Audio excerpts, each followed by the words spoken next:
everybody. I'm Lisa Brennan. And I'm Justin Trice. Welcome to Crime of the Arts, a true crime podcast that peeks behind the curtain to shine a light on the dark and untold truths of the creative arts. From film set mysteries to celebrity murders and art heists, these two theater nerds will usher you into the unknown.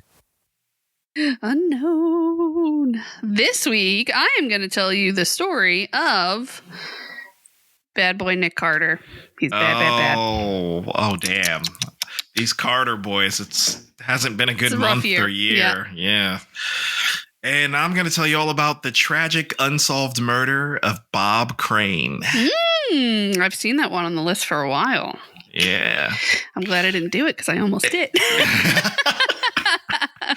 We would have had two takes, and that whole episode would have been dedicated to theories, people. I'm just letting you know now. That's the whole thing. So I know that we didn't have an episode for you guys last week. I know that a lot of people usually put episodes out Christmas week and then New Year's week they don't. So I thought that might be a good time to kind of fill the gap, fill the need. Do it in reverse, yeah. Yeah. Plus, Justin's a flight attendant and traveling for Christmas is insane. So we had a hard time linking up to make this happen. It was a good time. And I've been sick, and Riley's been sick, and it's just insanity. So here we are. Merry Christmas. Hope everyone had an awesome time. Merry Christmas. We hope that you all have a very wonderful New Year coming this following weekend. Yes. I hope you drink all the champagne if you like that stuff, because I do. and I hope, once you enter the new year, for those of you who, just started listening to us now or following us now, thank you. But start the new year fresh. Start the new year by catching up on all those old episodes. So we actually have a new listener that we both know and love. So I'll give a shout out to Kessler. Hey, Hey, Kes, hello, you're not going to get to Kessler. this episode for a while because she started at 1, but she called me the next day and was like, I fucking love you guys. I was like, why? Do you feel like you're just sitting on my couch again when we were in college? Because essentially you are. So what do we have coming up? We have some guests lined up with some really interesting stories to tell. Mm-hmm. We will probably tease you with one of those episodes on the regular feed, but you're going to have to sign up for the Patreon to get all the goods. And speaking of the Patreon. Yeah, speaking of it. Please come on over to patreon.com/Crime of the Arts podcast and sign up for one of our 2 tiers. Our first tier is the peek behind the curtain. That's the $5 tier. And on that, you get pretty much everything except for the fun stuff. So you do get the recordings. You get the recordings of us like this in studio being ridiculous. You will get a thank you card signed by us with some cool swag. We got some cool stickers going out with those cards. Mm-hmm. They might have our signatures on it. You never know. Yeah, like our autographs nobody asked for. Cool. And we're going to have some merch drops. We got some cool stuff, hats and t-shirts. But those, you're going to have to head on over to the $10 level. The $10 level is the Don't Do Crime Folks tier. And that's where you're going to get ad-free RSS feeds to drop into your Apple Podcasts or your Spotify or your Amazon. And we're also going to have t-shirt giveaways and hat giveaways with different terms like Don't Do Crime Folks, which has become a staple in this podcast, which I enjoy very much, Justin. Maybe we'll get one that just says the law. The law. I was going to say that tier is an acknowledgement too. It's like a disclaimer. So if you join that and later on you commit crime, now we can freely, cover an episode on you and be like, don't do crime, folks. But because you'll be here. You'll be here. So yeah, head on over there, check it out. Go over to Apple Podcasts and rate and review. That kind of helps get us boosted so that we can get a little bit more people available to listen because they don't even know we exist if they can't find us.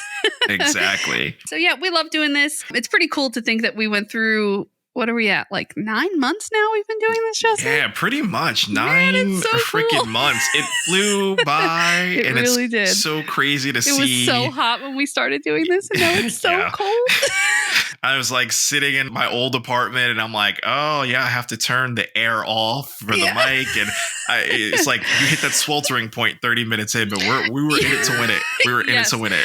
I used to have, so when we first started recording, before we had all this nice equipment that makes this better, I used to sit in my closet on the floor and record in a pile of, clothes hanging.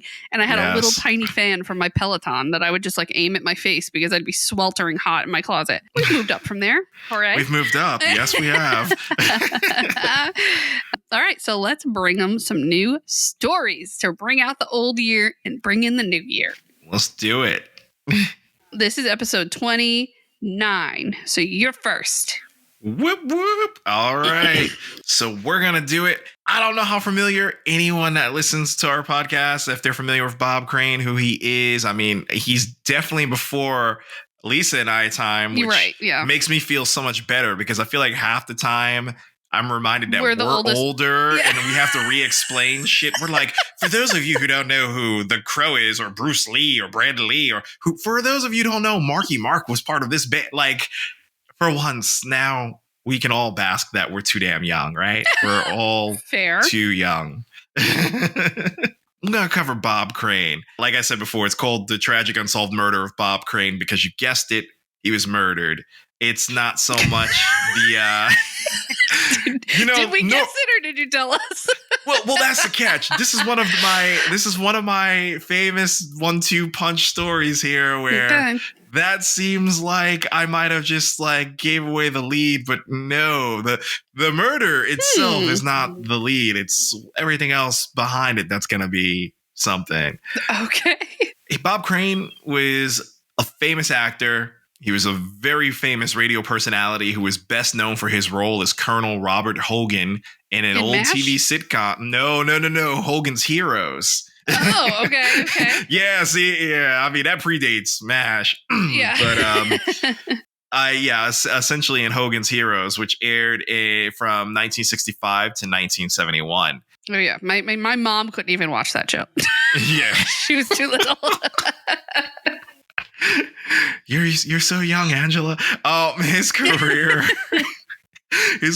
in entertainment started when he became a radio host in several different cities across the U.S. before moving to L.A. And from there, he transitioned into acting in movies, and TV shows, making guest appearances back on Twilight Zone, General Electric Theater, and the Alfred Hitchcock Hour before becoming the lead character on Hogan's Heroes. General Electric Theater. Huh. Do you know what that is? No.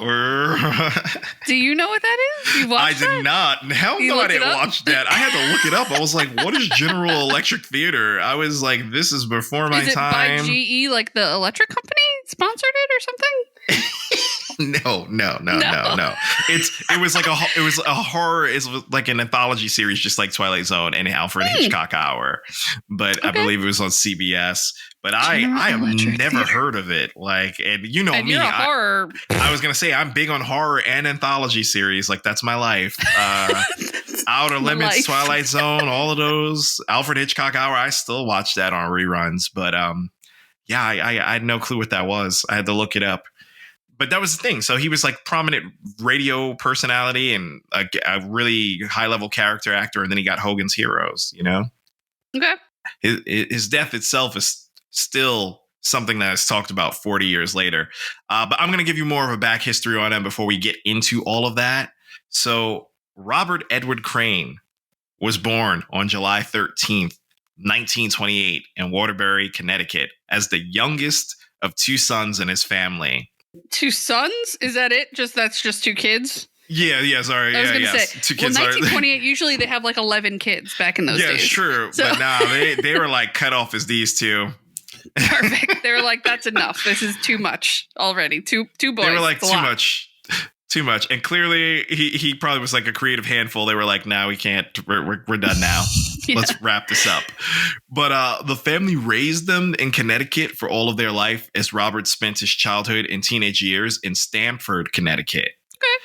Hop, skip, and a ferry away. Yeah, not that far at all. At the age of 11, he learned how to play the drums and he started organizing local drum and bugle parades with his friends. And I know bugle, look at Lisa's face. She's like, bugle. Yeah, but it's like the 20s. Like, of course it is. Yeah. Yeah. Yeah, it was the 20s. This was to be expected, but to say it out loud now, I'm just It's like hilarious. Yeah. yeah. Yep. A bugle parade.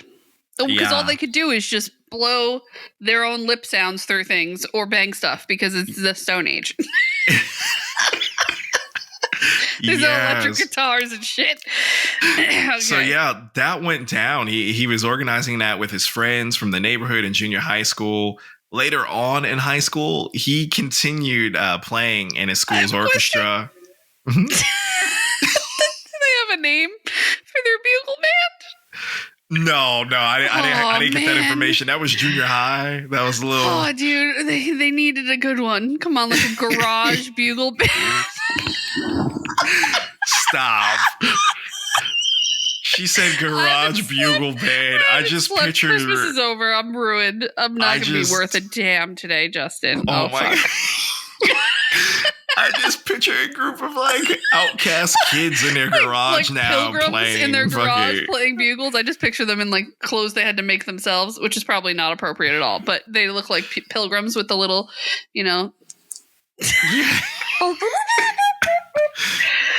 Oh no, Johnny Boys in the back. I just picture their songs to be like Mumford and Sons Kids Bop edition. I don't know. It's. Oh shit! But yeah, he like I said, he went on in high school he was continuing playing his school orchestra and a marching band, and he did jazz band, and he even joined the Connecticut and Norwalk Symphony orchestras as part of their young orchestra program. Oh, that's cool. So he was into music. After graduating from Stanford High School back in 1946, he enlisted for 2 years in a Connecticut Army National Guard, and he was honorably discharged in 1950. So a year prior to him being discharged, he got married to his high school sweetheart and ended up having 3 children with him. The same year he left the Army, he started his career in radio broadcasting when he landed a job at WLEA in Hormel, New York, which is like upstate for those of you that don't know.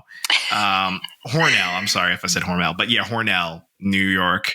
And not long after, he moved back to Connecticut to work at WBIS in Bristol and WICC in Bridgeport before he was hired by CBS Radio to host their morning radio shows on the West Coast and moved to LA in 1956. For those of you who are not familiar with Bob Crane, which is perfectly fine because he's before your time, just look up a clip of the dude. He truly did have a radio voice. Like, it's such a distinguished, crisp voice. And it follows the suit of the other radio voice people of that decade. Did he kind of like pave a way that he... In some ways, I'd say he paved a way. I don't, it's weird to me because whenever I think of him, I kind of think of Bob Hope. Like, their voices are similar, but they're not. Bob Hope's is a little bit more higher pitch because, he's like, really big shoe. Welcome to my show. And Bob Crane's like a little...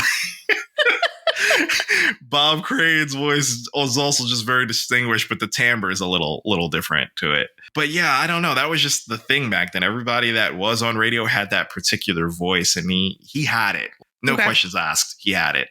But yeah, that was in 1956. He was hired by them on the West Coast, and he moved to LA. So they say Crane brought a fresh energy to his new broadcast show by incorporating his drumming skills. He incorporated comedy, and he even inviting famous guests from that time, such as Frank Sinatra, Marilyn Monroe, and Bob Hope.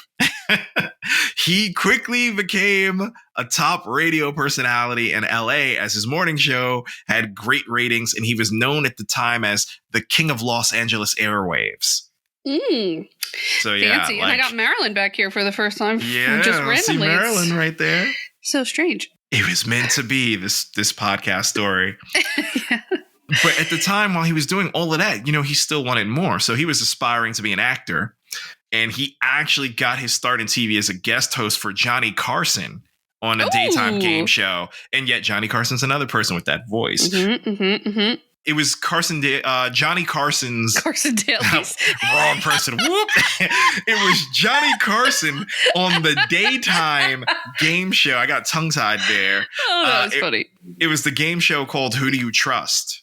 So that's who he ended up guest hosting with. Who do you trust? Reminds me of like, what would you do? What would you do? What would you do? He also landed appearances on other TV shows like we mentioned before at the time, like Twilight Zone, General Electric Theater, and the Alfred Hitchcock Hour. So in 1963, he was able to land his first series regular role on the Donna Reed Show, which that's another older show. For those of you who don't know, I am familiar with that a little bit too, because it's like a variety show. He became one of the series regulars for that after he was invited to appear as a guest in one of their episodes. Donna Reed had seen him do a guest appearance on the Dick Van Dyke Show. See the trend here? It's like it's all either game shows or variety shows. Were very big back in those days. Who was the big famous one? God, I'm the worst. I mean, they were all the Dick Van Dyke Show was pretty good. Carol Burnett. Carol Burnett, yes. Dick Van Dyke. It was the only way to do it back then, right? So it was like sort of like SNL kind of fed off of that concept of variety sketch shows, and that's the only one that's left. Yep. But yeah, that's the only way they could. It's the only way they could do it. It's like live theater. But that's the catch. So Donna Reed saw him on Dick Van Dyke Show, and she was so impressed by his performance, she offered a guest spot on her show, and then he became a series regular. He was still working at the same radio station, KNX, while working on the show and would often go back and forth between both jobs. So when he's not doing an episode of Donna Reed, he's back on the radio for CBS. Like, this guy just kept working nonstop. It's wild to think like none of that was his big break per se. He was doing so much. God, it's so hard. Yeah. But his big break came when he was offered the leading role in the TV show Hogan's Heroes, where he played Colonel Robert Hogan. This would be his most well-known role to date, as the show went on to run for 6 seasons and was nominated for an Emmy Award back in 1966 and 1967. While he was on the show, he had an affair with one of his co-stars, Cynthia Lynn, and the actress that eventually replaced her on the show, Patricia Olson, who went by her stage name Sigrid Valdez. Crane would end up leaving his wife for Valdez, and they would end up getting married on set in 1971, which was the last year of the show. I gotta backtrack a second. Her name was Patricia. Tell me her names again. Her stage name and her real name. So he had an affair at first with Cynthia Lynn, and then Cynthia Lynn left. Studio replaced her with Patricia Olson, whose stage name was Sigrid Valdez. Or Valdez. Why would you change your name to that? Patricia Olson alone sounded like quite the name, but can we acknowledge this man literally? He just falls in love with all of his cohorts, he cheated on them. They replaced the girl, and now bam, he's with the next replacement. He's like, I only have sex with my scene partner. This is it's a little incestuous theater going on here. Is it too soon to make a TJ host from the TJ joke from the Today Show? Okay, I don't think it is. I think it's fine. There you go. Yes.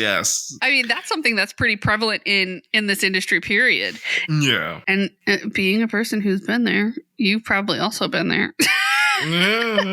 Talented people become more attractive because they're talented when you're working with them. And then, it's not uncommon for people who are put on stage together to feel heightened emotions for each other and things like that. I mean, you shouldn't cheat on your husband or wife. Be a professional. Yeah, be a professional. Some people apparently can't help themselves, though, or some people abuse the fame. Right. Look at Brad and Angelina, who fucking cheats on Jennifer Aniston. You know what I mean? Yeah. Like, keep your pants on. Yeah, keep your pants on. How about that?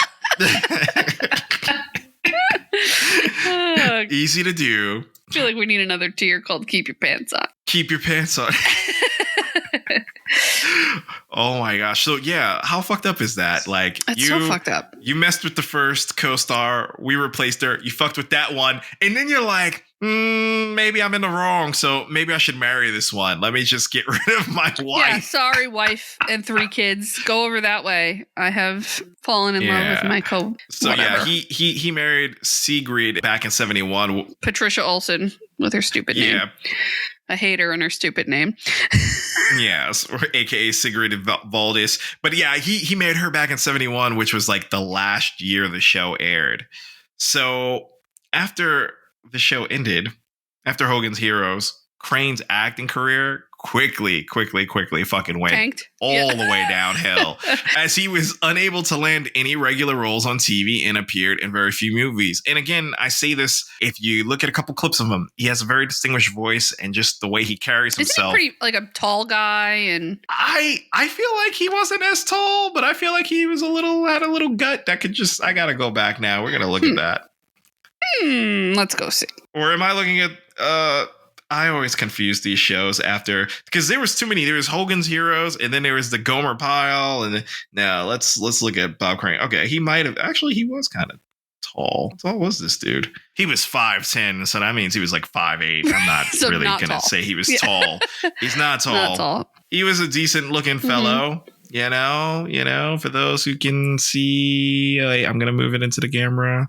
He's the one holding the girl. Oh, we can't obviously. see that part. Go over that way more. Oh, you kiss this yes, way? there you go. There you He go. looks very Charlie Sheen-esque in that photograph. Here's this one. In that photo, he does. But look how old he looks here. Yeah, see? Yeah. That's the same thing. face. That's why I'm like, all right. he's all right. He's not a bad-looking He's all guy. right. I mean, he's not a heartthrob. He wasn't that dude, but he was that dude because of his Right. voice. So, but that's the catch. So I would imagine after playing a role like that, and just, he has a tendency of playing all these characters and they're all so similar. I would imagine he had a very, very hard time of getting new work to break ground. He kind of pigeonholed himself. So it went downhill fast. He was unable to land any regular roles or end up on TV, no movie roles. While the show was still airing, his co-star and best man at his wedding, Richard Dawson, introduced him to a man named John Henry Carpenter, who was a regional sales manager at Sony Electronics that helped his famous clients with their video equipment.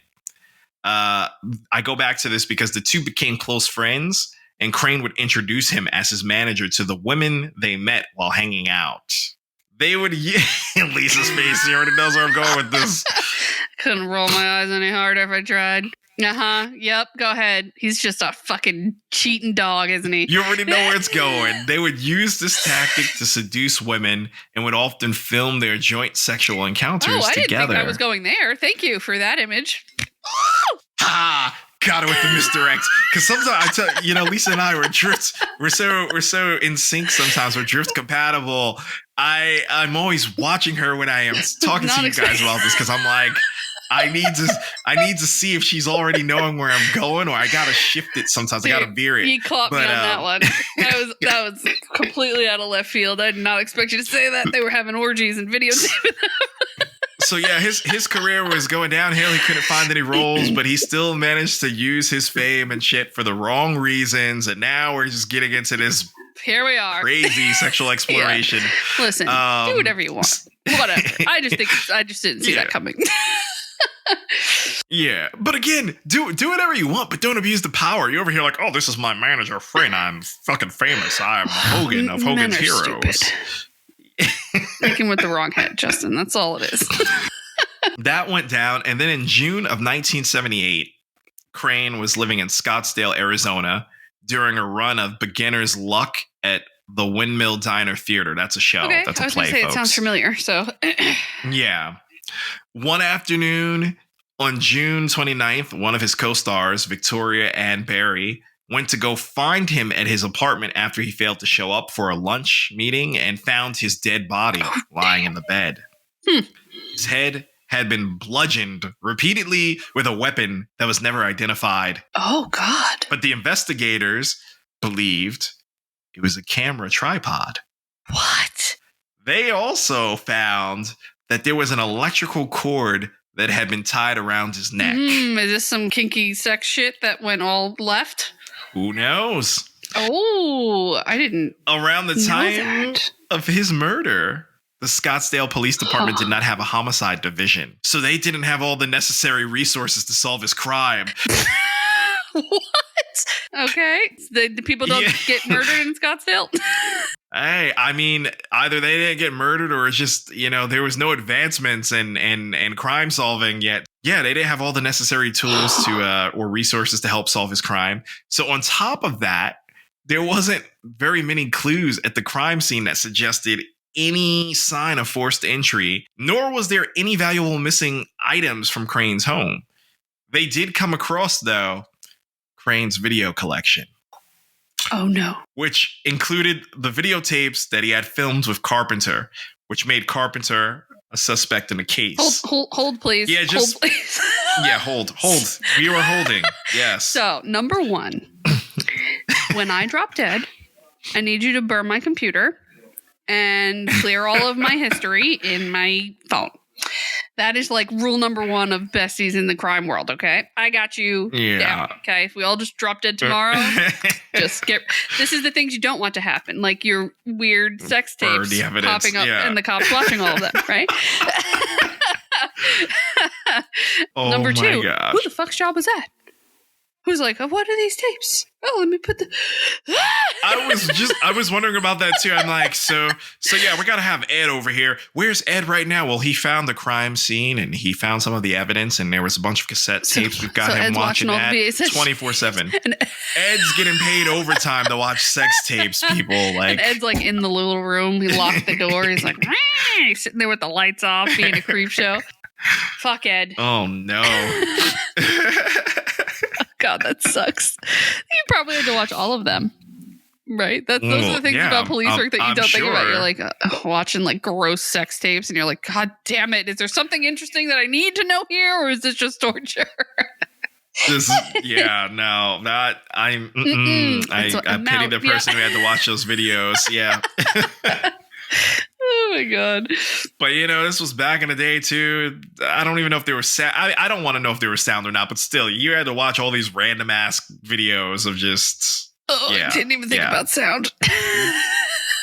Yeah. You have to put headphones on, like you can't just play that in the police station. I don't know. They probably had him in an interrogation room just playing them, like but perfect. Yeah. It's just, again, so this man had a whole library sex collection, right? And a lot of it happened to be with Carpenter, his best friend who is fake manager to get girls. That made Carpenter a suspect. He had just flown into Phoenix just a few days before Crane's death to spend some time with him. You take that for what you will. Regular time, sexy time. I don't, sexy time. Whatever. But they ended up impounding Carpenter's rental car, and they were searching it for clues that they could suggest that he was involved in a murder, They were able to find several blood smears in the car that matched Crane's blood type, but because they did not have DNA testing at the time, they couldn't confirm if it was specifically Crane's blood. Due to a lack of evidence, the police ended up closing the case and the murder remained unsolved. Shut the fuck up. Okay, hold please, he said, with his little fingers. Go. Tell me. Okay. It wasn't until 1990 when the evidence was re-examined by Scottsdale Police Detective Barry Vassell and Maricopa County Attorney's Office investigator Jim Raines, who convinced the county attorney to reopen the case. This motherfucker died like in 71, 72. What did I just tell you? And we closed that case until 1990. Like, do you realize how crazy that is? That's ridiculous. Well, I mean... Oh, I'm sorry. He died in 78. Yeah, but even so. Yeah, but yeah. Like, that's... Yeah. A lot of technological advancement happened in forensic science in that time, but that's still nuts. It's a lot of time. Yeah. But those two people had to convince the county attorney to reopen the case. So while DNA testing for blood found in Carpenter's car was still inconclusive, they found the piece of evidence in the form of a photograph that showed brain tissue in the interior of the car. Ew. Although the tissue sample had been lost, the Arizona judge ruled this new piece of evidence as admissible. Like, they're just going off of the picture of that. How do they even know it's brain tissue? I don't understand. If it's gone and they take a picture, They knew it was brain tissue back they took then. that picture. Yeah, they knew it was brain tissue back then. They took a picture. They don't know where the brain tissue itself is. It probably was fucking thrown out by now. I don't even know how long that could last. Yeah. What was I gonna say? It was admissible. Blah blah blah. It's our whole music. Yeah, they found it admissible, and it was enough grounds to arrest Carpenter back in 1992. Okay, hold on.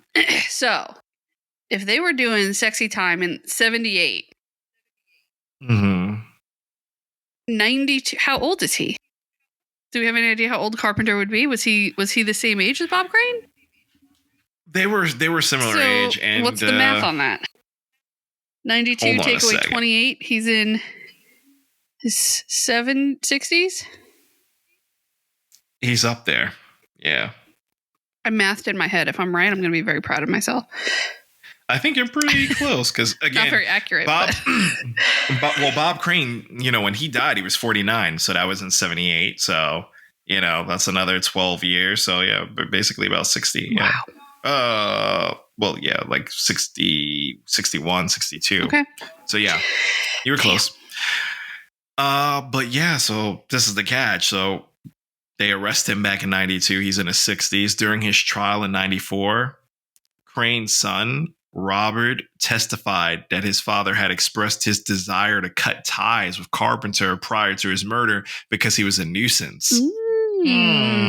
He also claimed that his father got on a call with him the night before the murder to end their friendship, which they argued may have upset Carpenter. So Bob Crane called Carpenter and said he was ending their friendship. Allegedly. That's what the son's saying. Yeah. Okay.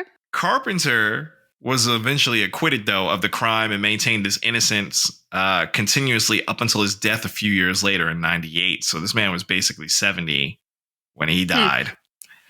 Outside of him, the only other person that Crane's son suspected could have done the murder was his widow. I was going to say. who just so happened to be the only person that was in Crane's will as his sole beneficiary. So let's sit on that for a second. You're out here talking about my dad and Carpenter had a falling out and Carpenter killed him, but you didn't think first, like, look at my mom. Your mom. Well, technically his stepmom, I think, because she didn't have kids. You didn't think your stepmom was the one who did it? So is this the same woman from the show? Sigrid, that's the one he married, yeah. So you didn't suspect it was her. You're automatically like, it's the fallout of his friend and blah, blah, blah, blah, blah. It's always the spouse, isn't it? Isn't it? That's the first place you look. Not even the cops look there. So it was just ridiculous. But yeah, Crane's sons suspected maybe it was her later on because she was the sole beneficiary. And then the district attorney of Maricopa County still believes that Carpenter was responsible for the murder, even though they can never prove he was guilty. So to this day, the murder case still remains unsolved. So let's unpack that for a second. Hold on. Yeah, unpack all of that.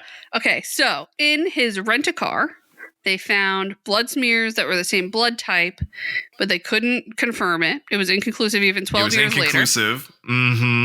Once upon a time, they found brain matter in his car. And they took pictures. Is there any thought that the two of them were in on it together?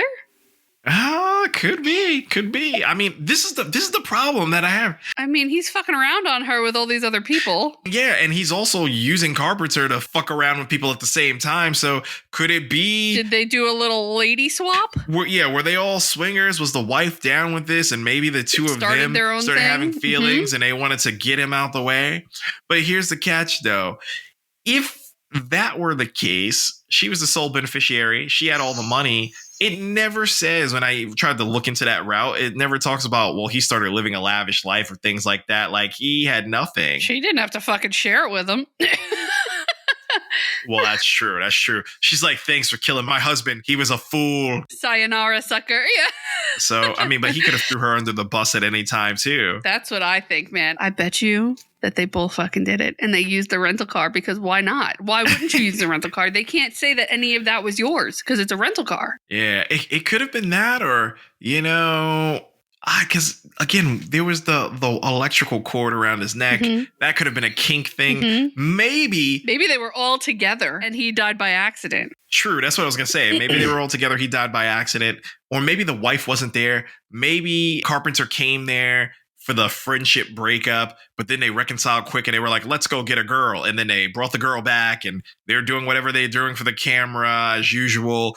And he just got choked a little too tight and killed. And then they bludgeoned him to make it look like it was something else. And then they moved the body. I don't know. The world may never know.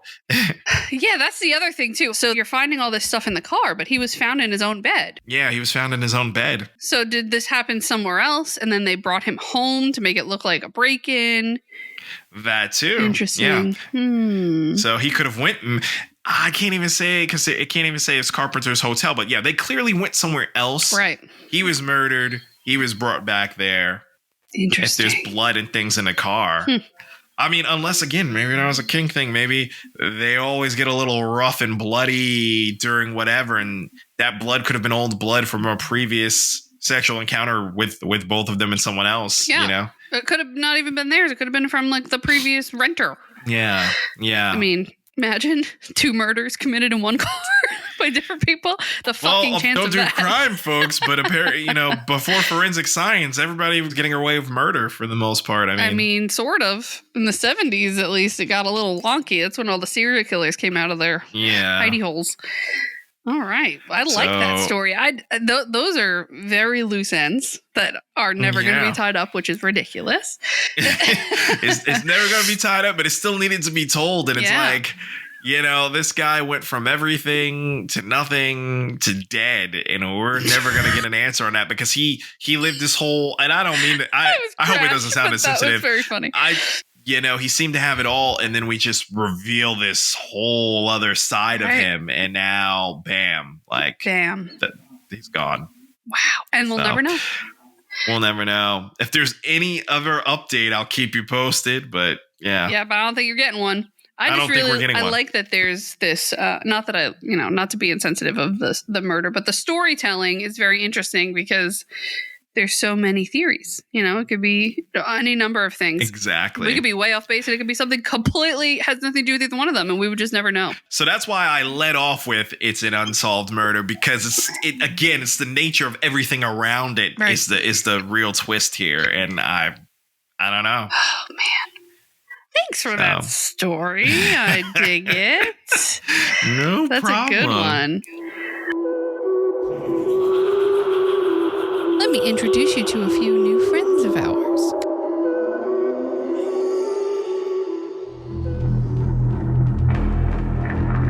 I'm Morgan Rector, host of the Human Monsters True Crime Podcast. Do you find life boring within the comfort zone? This is the right show for you. It will test your endurance. The offenders profiled are among the most inhumane. These people specialize in the unthinkable. Human Monsters, available wherever you get your podcasts.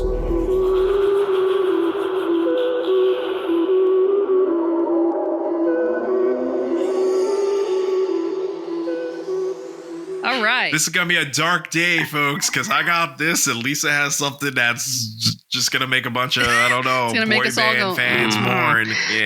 So we all know that Justin likes the Backstreet Boys. And they have let you down, my friend. Yeah. This is a rough one.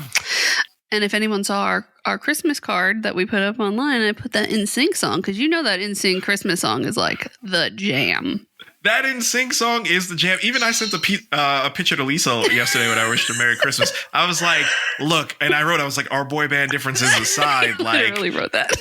I literally wrote that, folks. I was like, our boy band difference aside, like, everyone must acknowledge NSYNC owns the Christmas songs. But then I slipped in there the same way Backstreet Boys owns like Halloween, a Halloween song. Yeah.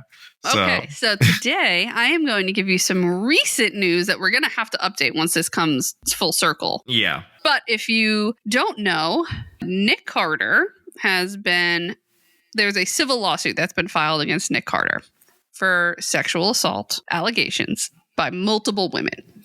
So today I'm going to give you a little backstory on Nick Carter, and I'm going to give you straight from the court docs what I found out about this story. So, oh shit, let's do it. Nicholas Gene Carter, spelled with a K, which is obnoxious. Nicolas, like Nicolas. Is Nicholas. Nicholas Gene Carter was born January 28th, 1980 in Jamestown, New York, where his parents, Jane Elizabeth and Robert Carter, owned a bar called the Yankee Rebel in Westfield, New York.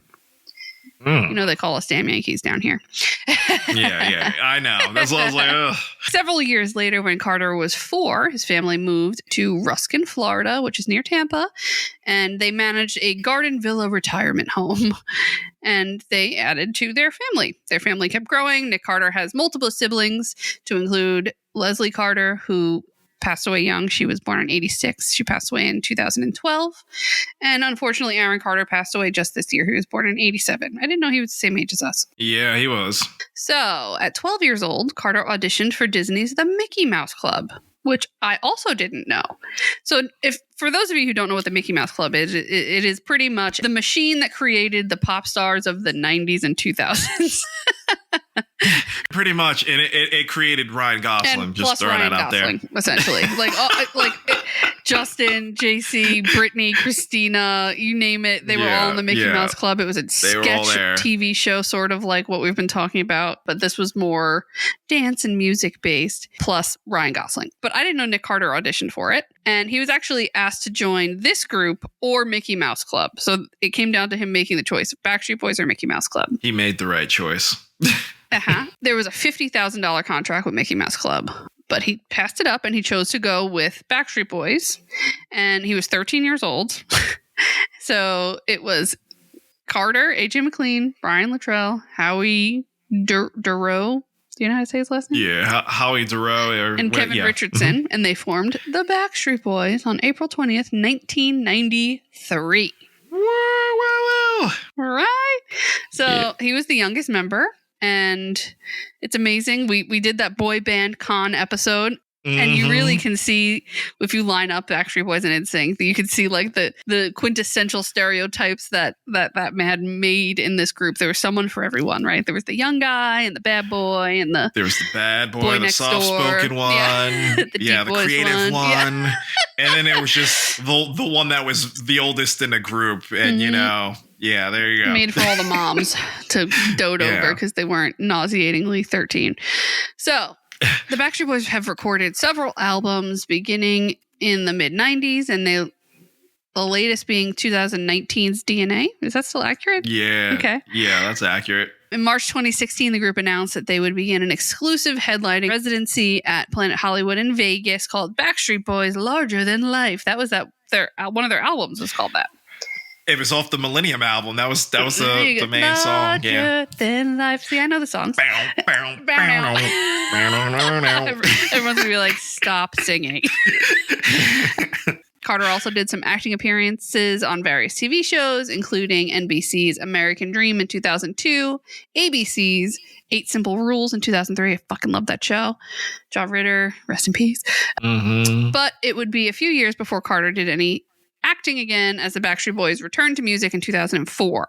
So he's gotten into some writing of screenplays and filming and directing movies. And the first film he directed was a movie he had written called The Pendant in 2010. Have you ever heard of this? The fuck? Yeah. No, I have not heard of that. Me neither. I mean, to be fair, I was not really a Nick Carter fan of the group. Who's your favorite? I don't know if we've talked about it before. No. I mean, if I had a favorite from there... Do I have to guess? It was probably AJ. I don't know. You're going to say that. AJ, real talk. AJ and Brian. Like, Brian Luttrell. You know, get out of my brain, you know it too fucking well. Those were my favorites. I didn't care for Nick. For me, again, I don't fit Nick's demographic. You sure don't. That's that high pitched shit. And then when they gave this motherfucker a solo song on the Millennium album, it was called I Need You Tonight, where he's just playing the piano with that screechy ass voice. It really bothered me, but it wasn't for me. It's not my demographic. Not for you. So it's not for me. Yeah, he was the Justin Timberlake of the Backstreet Boys, and they gave Justin his own song on pop and whatever. Justin vocally can do that, though. This is true. Nick Carter can't. Everything about it, like, come on, even when we sing You are my fire. Yeah, even when we sing that song, everybody always joins in on that part where it's just Nick Carter screaming his heart out. Don't wanna hear you. Like everybody fucking screaming. That's the part. I mean, that's all he does. He's just a screamer. I like that part of the song because it's hilarious. But yeah. Well, so the film that he made, which I didn't know he had any directing abilities whatsoever, it was only a 15-minute short. And you could actually go buy it on his official website if you really want to go see it. Oh my gosh. Okay. The only public viewing of the film was at the Royal Theatre in Toronto in August of 2010. So 15 minutes.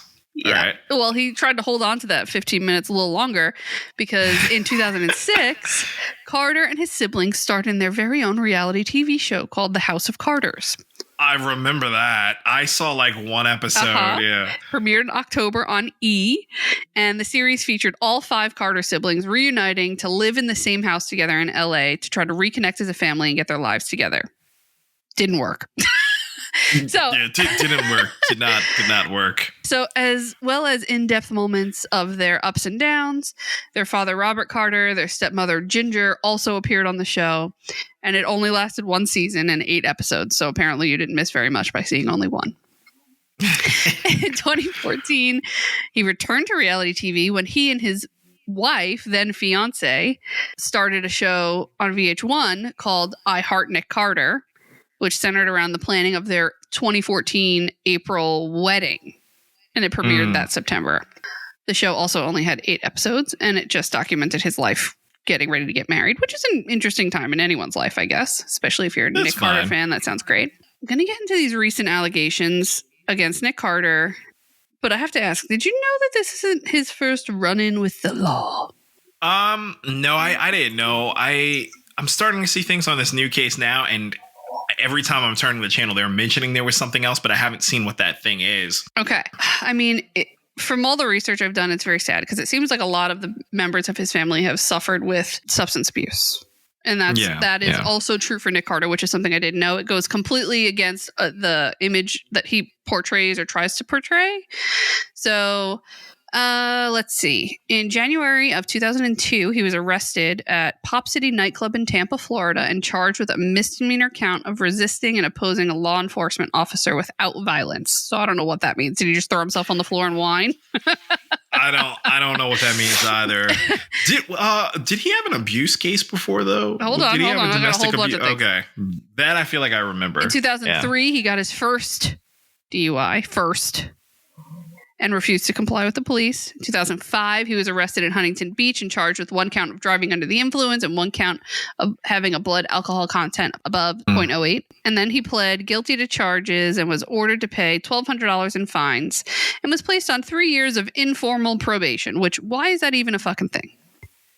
And his driving privileges were restricted for 90 days. Only 90. And he was required to go to a 3-month alcohol education program. So I love how 90 days is what the celebrity gets. Look, we've seen in 100 stories that we've told. And there's people who lose their licenses for years. And it makes it very hard to recover.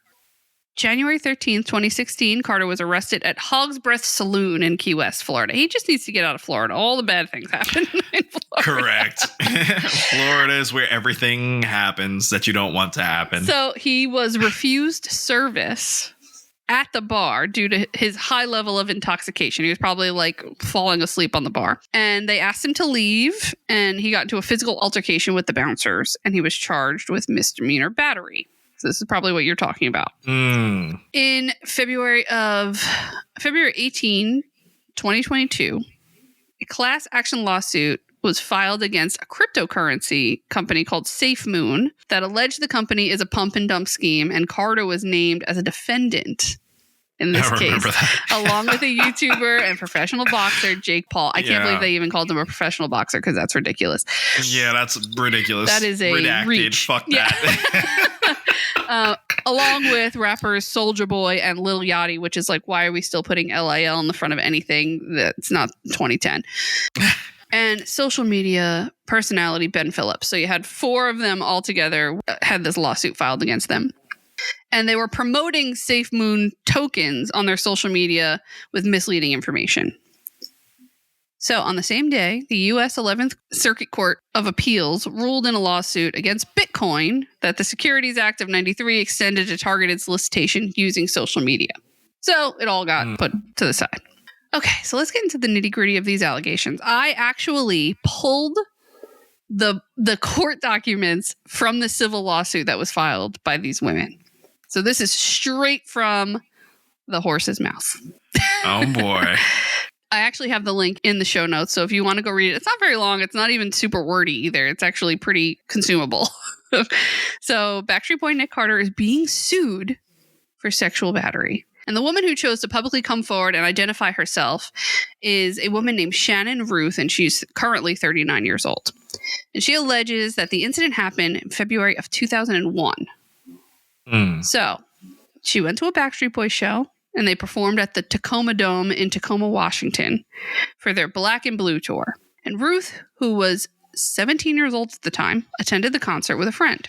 And when the concert ended, which, well, we've all been here, they ran to that back door where that gate is to try and meet, members of the band. And the Backstreet Boys came out, including Nick Carter, and they stayed at the venue to give autographs to fans. And Ruth waited in that line to get an autograph. And while in the line, Carter invited her to join him on the tour bus. Now, attention universe. Nothing good ever happens on a fucking tour bus. We have seen that time and time again. That is 100% accurate. Holy shitballs. Whatever you do, don't go on the bus. Nothing ever good happens on the tour bus. Right. So this story gets a little in depth. So trigger warning here, because she does recount her experience. And I'm going to share her story because this is her story. And I feel like she came forward to tell it for a reason. A lot of times I try to leave a lot of the gory stuff out, and it's not going to be too bad. But, I want to give her full story and give her a voice. So once on the bus, Carter led her to a table and asked her if she wanted a drink. And she asked for an apple juice. If that doesn't show you how old she is, I don't know what does. It feels like a weird request, but okay. You'd be surprised when I'm on that plane. A lot of grown-ass men asking for apple juice. No, for real. Like, it's really fucking unsettling whenever a grown person asks me for apple juice. You're like, are you okay, honey? Do you need a sippy cup? So he said that he didn't have apple juice, but he had cranberry juice, and he gave her a red-colored drink. And she thought the juice kind of tasted weird. Oh, no. And she mentioned it to him, and he called it his VIP juice. Like, it's the tour VIP juice, right? Yep, look at Justin's face. Everyone, you need to get the videos because we are hilarious. Our facial reactions. Justin looked terrified, and you should be. It was the VIP juice, VIP and I juice. just hear his fucking high-pitched voice saying that. No, as he flips with his hair. Yeah, as he flips his fucking blonde tips. It's the VIP. Because you're a VIP on my tour bus. So she believes now as an adult that VIP juice was essentially like a vodka cranberry. And even though it tasted weird, she still drank it because she didn't want to be like rude to him in her 17-year-old brain. It's so hard being a young girl. It really is. It's very difficult because we're most of the time taught to be polite and not be weird and not be a bitch and not be all these things, right? And there's so many rules we've talked about, like you can't reject because the male ego can be something that is fragile and turned into something violent. So protect yourself. You need to like find a way to finesse out of a situation. And when you're 17, you just don't really get it. Like I understand all of that now as an adult, but I think back to being a 17-year-old and yeah, all of those things are still in your head. So after she finished the VIP juice, quote unquote, he took her into the bathroom of the tour bus and he demanded that she get down on her knees. And he pulled down his pants and he exposed himself and he instructed her to touch him and to give him oral sex. And she was terrified. And in her words, she began to cry. She had been a virgin at the time and had no sexual experience before. So additionally, she was raised in like a very religious household and that sex before marriage is like very prohibited. And he was actually irritated by her response and said, "Why are you crying? Stop crying." Oh my God. And he continued to instruct Ruth to give him oral sex, and she reluctantly complied with his demand and cried during the entire ordeal. After some time in the bathroom, he pulled his pants up and he told Ruth that they had to finish the rest of the tour of the bus. And he took her to the bed in the back of the tour bus, and he asked her to sit on the bed next to him. And he then pushed her over and proceeded to climb on top of her, where she resisted him and he got upset and he pushed her down even harder because he's fucking disgusting. And he forcefully removed her pants and put his mouth on her private parts. And he attempted to do oral sex to her. And she asked him what he was doing and begged him to stop. And he told her shh, and he laid on top of her and said it would be our special secret. Ooh. Gross. This is just fucking sickening. Sickening. So Ruth made attempts to get off the bed, but every time she said no and tried to get up, he got angrier and pushed her down. And then she felt a pinching feeling between her legs and she began to cry as he essentially raped her. Yeah. So after Carter had sex with Ruth against her consent, she put her pants back on and told Carter that she was going to tell someone what he did to her. Which is like the power she found at the end to say that, you know. And when she tried to leave the bus, he stopped her. And he grabbed her by the arm, leaving a bruise on her arm. And he was screaming at her. And he told her that she was a R-word little bitch. We don't say that word in my life. And an R-word little bitch. And no one would believe her. And he went on to tell her that any females waiting on that line would have wanted to have that experience with him. And he threatened to turn people against her and deny he ever met her and that she would go to jail if she told anyone what happened between them. Wow, this guy's... And he said that he was Nick Carter and that he had the power to do that. He was Nick Carter. You know... Is he fucking serious? Wait until I tell you how old he was when this happened. The power dynamic here is infuriating. Oh, God, I hit my mic. I'm so mad. Oh, how old was he? Hold on. I don't know. I got to find my notes. I have it here, though. We'll get there. I want to say something, but I want to see if it coincides with that age. He's old enough. Yeah. He's in his 20s. Yeah, but, you know, these entitled fuckers, and, like, again, it's tragic that his brother passed away before, but, like, both of them, they all started at a very young age with fame, and they always acted so entitled because of that. And that's what I was going to get at. Because one thing about Nick Carter joining Backstreet Boys that we talk about here is like, that motherfucker, he was the last person to join the group, and he was the youngest. They almost didn't accept him. He was 12 when he joined that group. Everybody else was like 16, 17. You know, Kevin's 30. cousin was fucking 30. But he was essentially a little boy, and you know, he automatically got into this boy band. He got this fame, and he just, again, some of them handled it with dignity and handled it well, but this asshole just let it go to his ego, let it go to his head, and now he's abusing that power. And he sees nothing wrong with it because he's got to get away with it the whole time.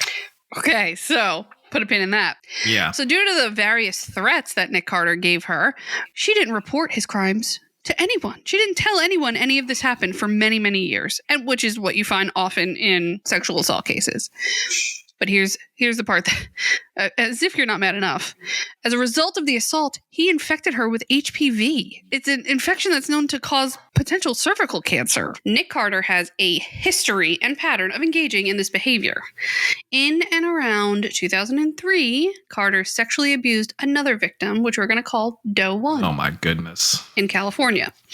So this victim is being represented with a pseudonym like 2 more, I'm going to tell you. So we got Doe 1, Doe 2, and Doe 3.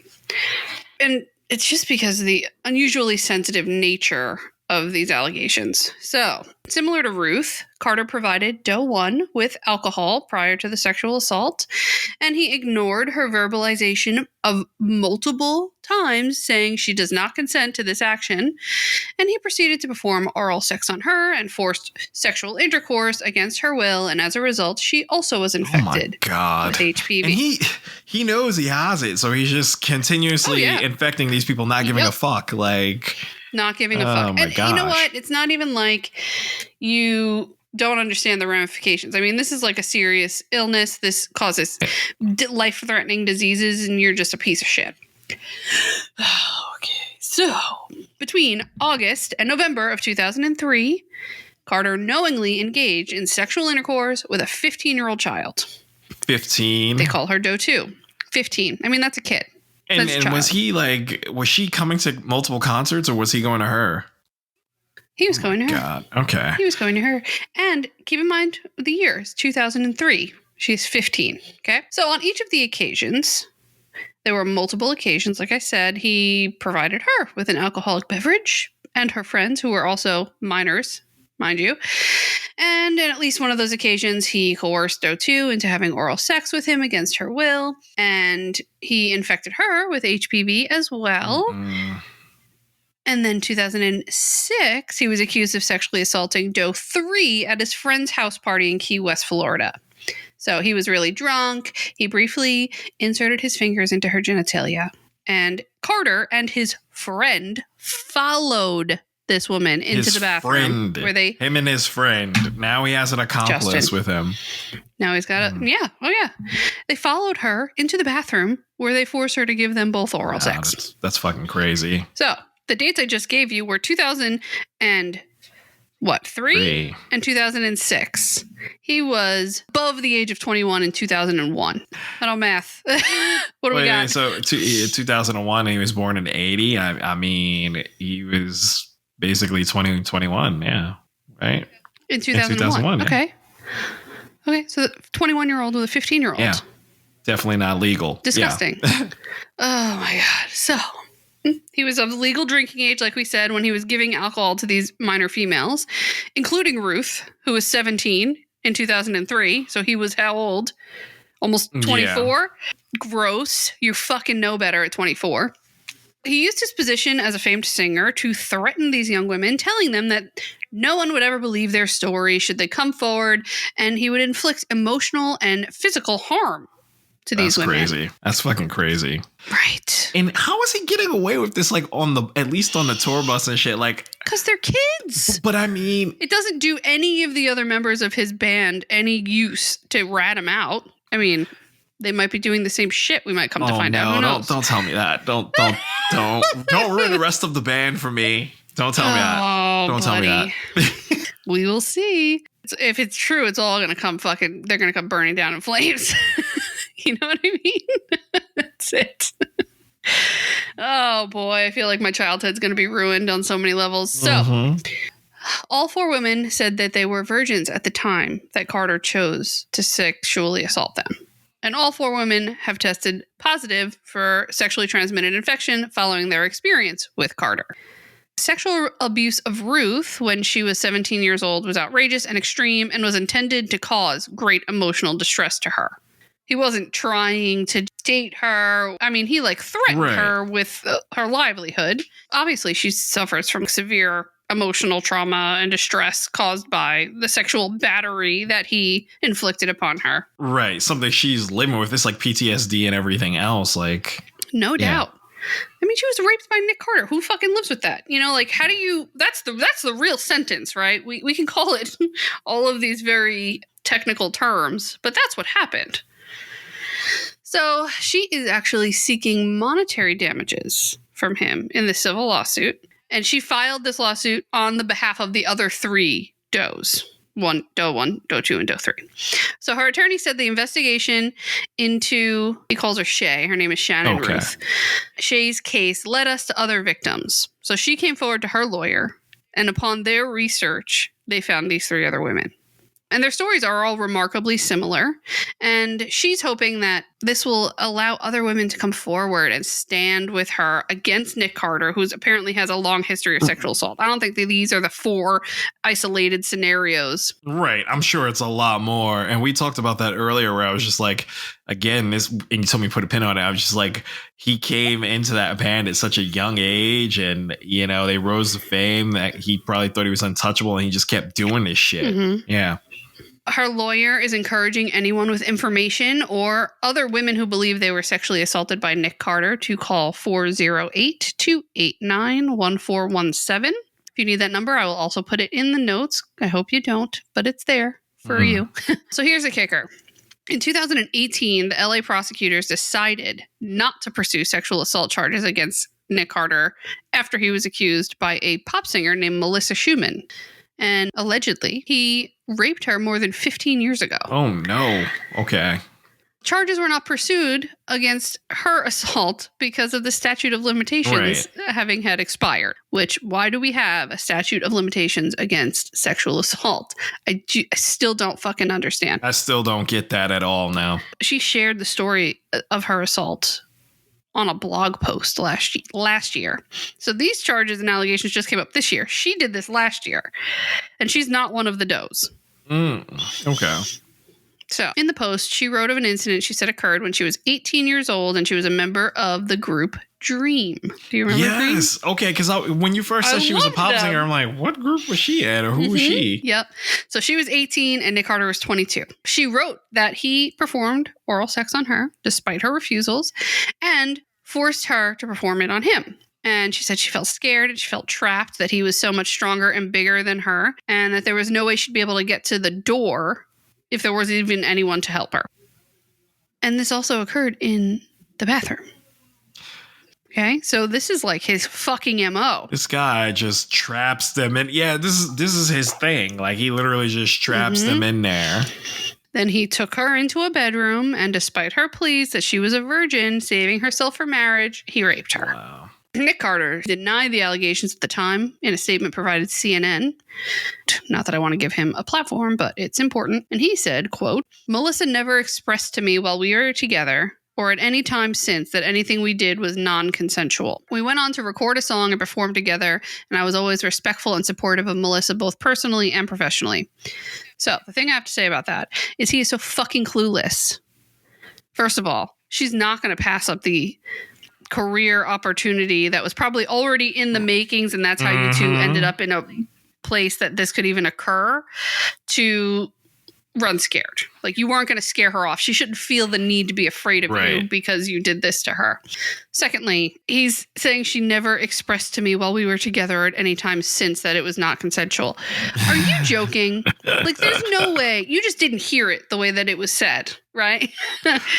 It's insane. Now you have this concept of like teaching boys to receive consent. Like, that's important. Right. It wasn't something that obviously he was taught, but understanding a girl playing coy and saying no and her actually saying no, it doesn't matter which one it is. The answer is no, right? You don't get to decide what her intent is. And that's lost here. And he doesn't fucking get it. It's very scary to me.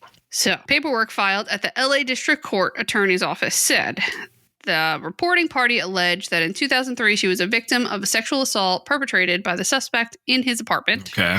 The victim was 18 at the time of the assault, and the statute of limitations expired in 2013. Damn. An analysis of the strengths and weaknesses of the evidence is not warranted, and the matter is declined.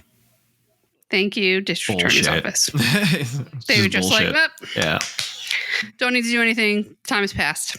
So in a blog post after all of this came out, she said, "My family and I are well aware of the likelihood that my case was not prosecutable due to the statute of limitations in California regarding rape, which was modified in 2016. It is unfortunate that the law isn't fully retroactive to accommodate assaults that have happened in the past, regardless of how far back. It gives me great solace to know that my testimony is fully documented, investigated, and sealed for the future need of any law enforcement.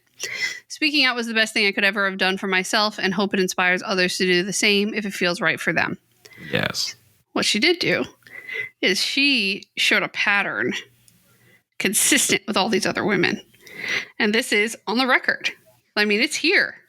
So I'm sure it will come up in this civil for suit. sure. 100% is going to come up.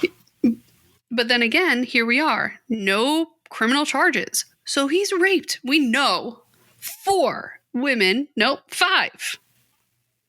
Dude, there's probably fucking hundreds. Hundreds. A lot more people are going to come out. And these women there might even be women on, that are just like, I was fine with it. It was consensual because I agreed.